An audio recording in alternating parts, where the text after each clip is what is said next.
Hello and welcome to From Digital to D&D. In this series, a character from fiction is taken and given a usable stat block for you to use in your games of Dungeons & Dragons. For those of you unaware, each episode of this series will be broken down into the following sections. The character introduction, where I attempt to explain the background of the character. The feature breakdown, where I point out what aspects of the character I'll be tempted to convert. The stat block, where the stat block is shown off and certain elements are discussed. And finally the plot hooks, where I explain possible uses for the character in your games of D&D. Naturally, any character that features in this series belongs to their respective owners. One of the greatest super soldiers in fiction shall descend to deliver righteous fury upon the enemies of man, hailing from the grimdark future of Warhammer 40,000. Behold the Angels of Death, the Space Marines, aka the Astartes.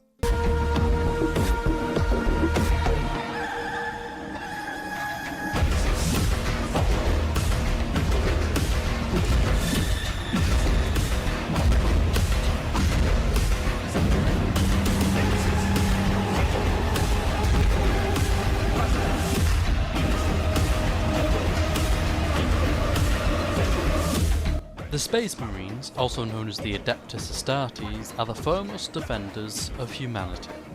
The greatest warriors in the galaxy were created by the Emperor of Mankind himself to be the bulwark against terror. Space Marines start as a normal human, but after surviving harsh training regimens, they undergo a regime of genetic modification and mental conditioning to turn them into Astartes. Astartes are barely human anymore, as all their human aspects are increased 1,000-fold.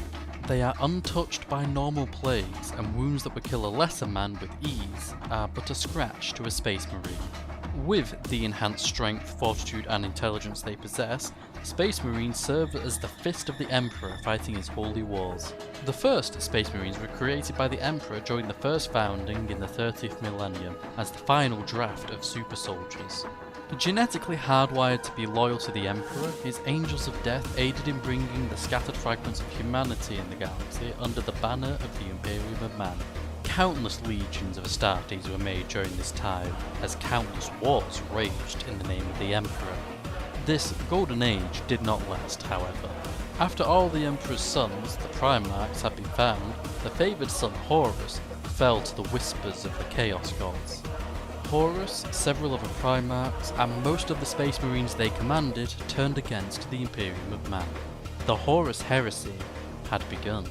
The war raged and countless Space Marines stood and fell in the front line of both sides. Eventually, both the Emperor and Horus were slain, but the Astartes remained. Whether they stayed loyal to the Imperium or followed their new gods, the Space Marines would know no peace from the grim darkness of the future. There is only war. A Space Marine is the definition of a super soldier. They are larger, stronger, faster, and overall better warriors than a normal person. Standing at around 8 feet tall, Space Marines are dense slabs of muscles laid in several inches of highly durable armour. The genetic modifications they receive rewrite their biological code, and their forms contain a trace of the Emperor's DNA. Though only a fragment, the spark of near-divine power from their gene seed mutates the Space Marine, granting them their power. Astartes age slower than a human, living close to 300 years. Though they still need to eat, drink and sleep, they can go without all of that for long periods of time, only feeling the effects after almost a week. The stamina and durability of a Space Marine are incredible, able to fight for hours on end before feeling fatigued. A wound that would kill a normal man may only slightly hurt an Astartes, and even wounds that are fatal don't always kill the Space Marine, as the surge of adrenaline they receive means whatever is attacking them will die with them. Their senses are heightened, able to see in the dark, see beyond the spectrum of light humans can perceive, hear the slightest sound, and smell the faintest odour. The mental conditioning they undergo also make them highly resistant to mental deceptions and unwavering in their zealous devotion. And once they are equipped with weaponry and tools, they become true Angels of Death. The most common type of armour used is power armour. Whilst there are multiple types of armour, the most basic type offers great protection from harm and further enhancements to the physical capabilities of the Space Marine. Their already great strength is doubled, able to lift objects that would take 100 men. Of course, they use this to turn their foes into red mist.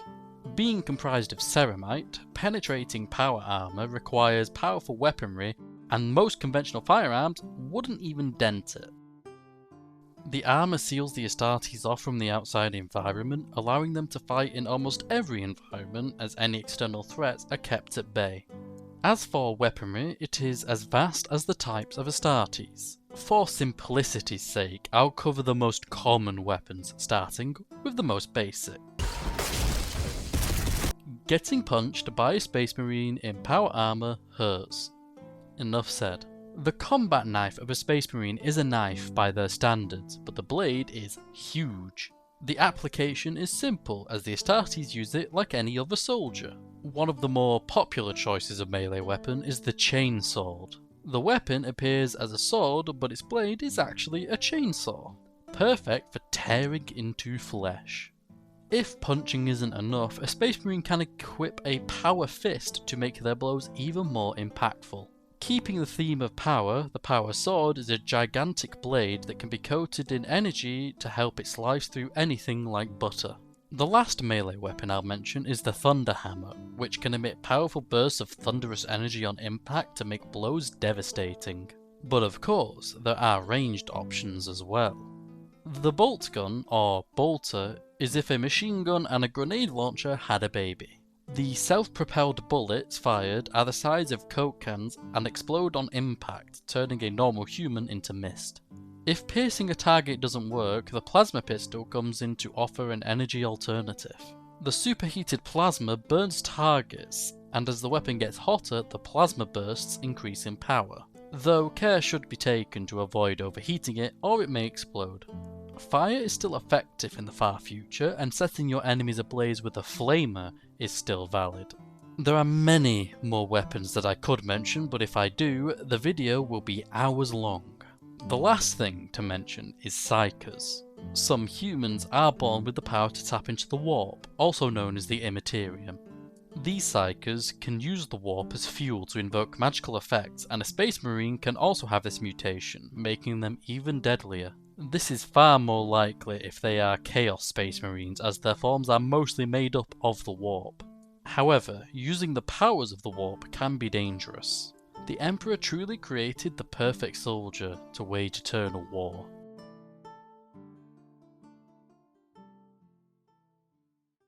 As I'm sure someone will point out, the skills and nature of an Astartes will depend upon which chapter and legion they belong to. For simplicity's sake, I'm showing you the basic Space Marine. In the future, I'll come back and make special versions for the various factions, but for now, we have the basic Astartes. You're welcome to look through the sheet in your own time, but for now, I'll highlight a few areas. The Space Marines are sturdy, with high amounts of health and armour, able to withstand most impacts, meaning getting in a blow that can hurt them will be hard.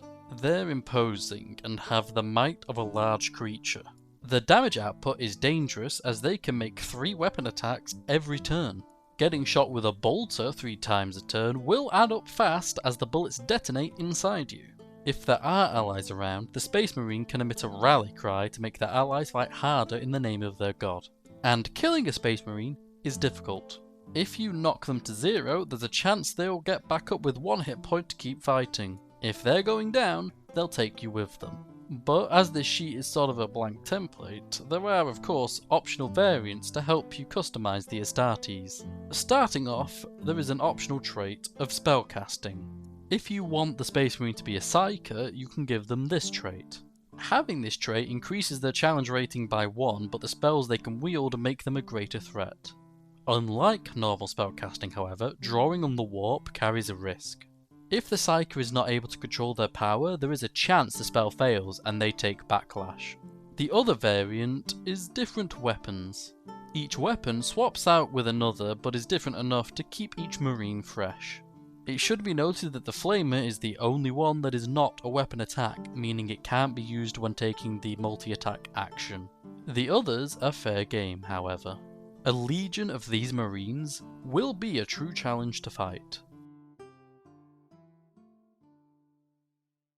Putting a Space Marine into a game of D&D may not be as hard as you think. The most obvious way is to have them in Spelljammer. Maybe a battle barge got lost in the warp and ended up in wild space. Given how xenophobic most Astartes are, they are likely to go on a crusade against anything that isn't human. And any humans they find conspiring with Xenos are heretics. So, most Space Marines will be hostile to the party, or at the very least, aggressive. They can be a single chance encounter whilst exploring the stars, but they can also be a reoccurring threat. Within the universe of 40k, all factions are evil to some degree. The Imperium of Man is pretty up there on the scale of being horrid. Doubly so if they're a part of Chaos. A fleet of the Imperium may be pushing into your setting as a part of their eternal expansion across the stars. Your setting is another world to conquer and cleanse in the name of the Emperor. A full force of Astartes can pose a threat to an entire planet, the whole world entrapped in warfare as drop pods drop off more and more Marines. The chapter may have come for a specific reason, which can be as simple as more territory, or perhaps a special relic resides on the planet that the Imperium wants. But if you want to keep it to a limited number of Space Marines, you could have one, or a group, be transported to your setting through a mishap with the warp. Travel through the warp is perilous and anything can happen.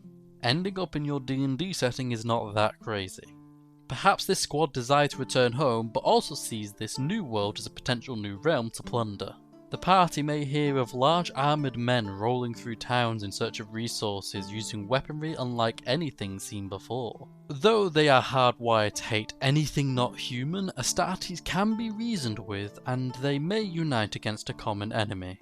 If they arrive from the warp, maybe they've exposed your setting to the warp and the eyes of the ruinous powers fall on these new lands. Together they must push back the demons of chaos. Under all the armour and genetic surgery is a human, albeit barely. They have wants, desires, dreams and more that can be appealed to and inform their decisions. And of course, if the Astartes are under the influence of chaos, they could take on a more aggressive and traditionally antagonistic roles as they bring ruin through portals to the warp. Whether they are loyalist or traitor, an Astartes is an imposing warrior forever ready to fight.